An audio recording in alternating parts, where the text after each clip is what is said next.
The JoJo's Bizarre Adventure OVA is about the conflict of two families being the Joestars and the Brandos. Since ancient times, a stone mask has bestowed mankind to turn themselves into vampires. A man named Dio Brando used this mask to become a powerful vampire.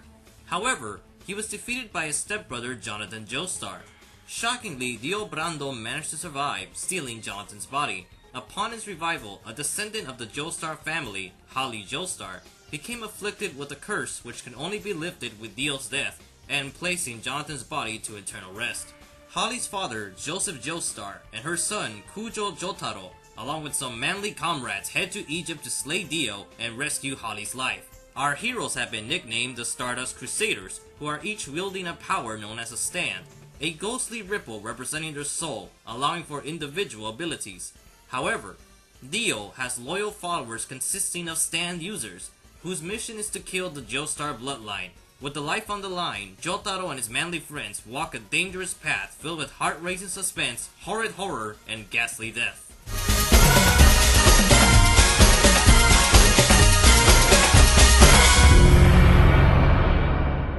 This OVA series marks as the first anime adaptation of JoJo's Bizarre Adventure. However, it is limited to animating only a few key events of Part 3 Stardust Crusaders. To get the full story, you would have to watch the JoJo's 2012 anime and the 2014 anime version of Stardust Crusaders. So, why watch this incomplete and old OVA series? Well, the appeal to this version of JoJo is the differences, but it's also important to know that this is actually two OVA series put into one.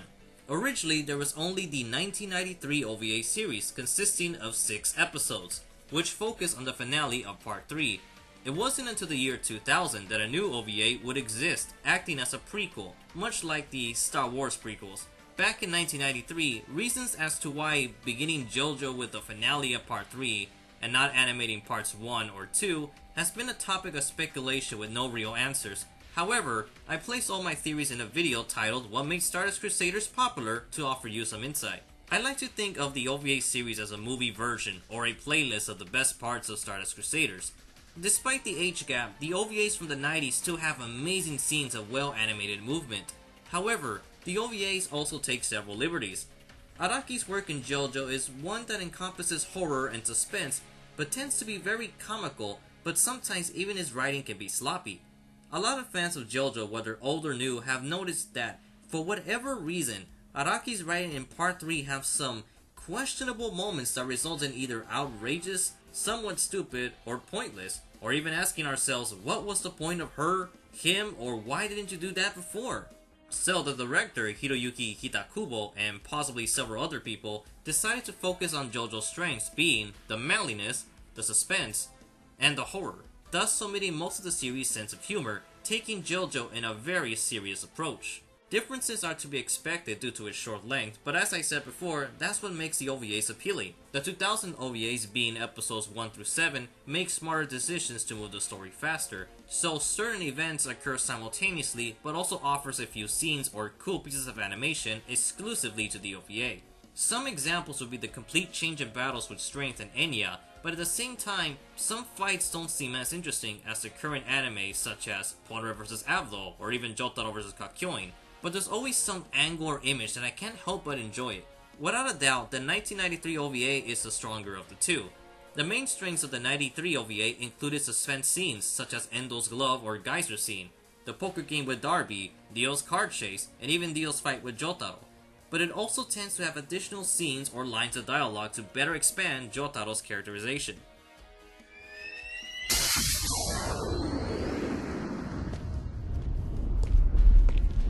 I hate to admit it, but the speed and power of your stand and my Star Platinum look to be pretty evenly matched. Still, there's something else. Some kind of incredible secret. He's way more intimidating than any of the other stand users I've met. It's no wonder Ndul and Iced pledged their undying loyalty to Dio. I guess you're badass enough to be my opponent, all right. That's right.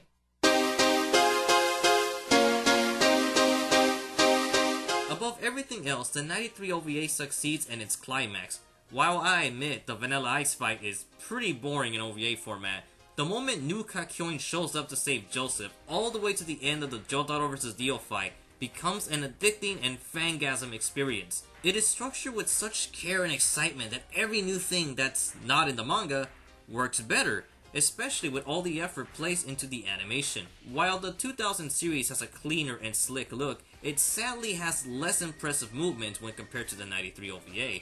For example, in the original manga, when we meet Kakyoin, he shows up only to get his ass beat. You can't deny that this return is cooler, despite not following the manga. The 1993 OVA has set the bar for the 2014 anime, because it is difficult to top this entire fight. The fact that 19 chapters were tailored to fit in 40 minutes of non-stop action and properly conclude is an achievement. There are lots of changes, but you have to approve it because no matter how many times I read certain scenes that Araki wrote, it's not as effective as the OVA version. So even if you haven't read Stardust Crusaders, and if you're following the anime for the first time, you can still watch this OVA then watch the anime. Now, why would I tell you to do this? For starters, it's only 6 episodes, 13 if you include the 2000 OVA. But the point is, the 93 series has this Russian atmosphere, which is perfect to marathon through, making it feel like a movie. Plus, the OVA is at its best if you have no idea what's going to happen, because of the suspense scenes. The best example I can say is Endo's fight, where it basically became Tremors, the anime, where Polnareff had to jump to safety before the geysers would hit him, while also trying to stay as silent as possible. However, if you already seen the anime, then you know he's going to be okay, making the scene seem fillerish by comparison. So that's why I'm saying, if you're new to JoJo, watch the 93 OVA right now, because when you finish this in about 2 hours or less, you still have weeks for the current anime to catch up. Additionally, you're going to receive plenty of differences and more material to keep you entertained. You could still make live reactions to the anime episodes. Hell, if you want, you could react to the OVA all in one day. It makes more sense to watch a condensed version first and then the complete version. I already read the manga and I can safely say that there are moments where the OVA surpasses the source material. I don't want to spoil the scenes, but these key words are performed better in the OVA format. Just because an adaptation doesn't strictly follow every little detail doesn't make it bad. Some of the best examples that differentiate from their source material would be the first Fullmetal Alchemist anime, the Galaxy Express 39 movie, and even the Fist of the North Star 1986 film, or its other films. So to prove my point, probably in about a month or two, I'll be doing an in-depth analysis of the OVA adaptation of JoJo's Bizarre Adventure, exploring both its strong points and its weak points. I'm the Anime Hero and I review anime so you can enjoy it.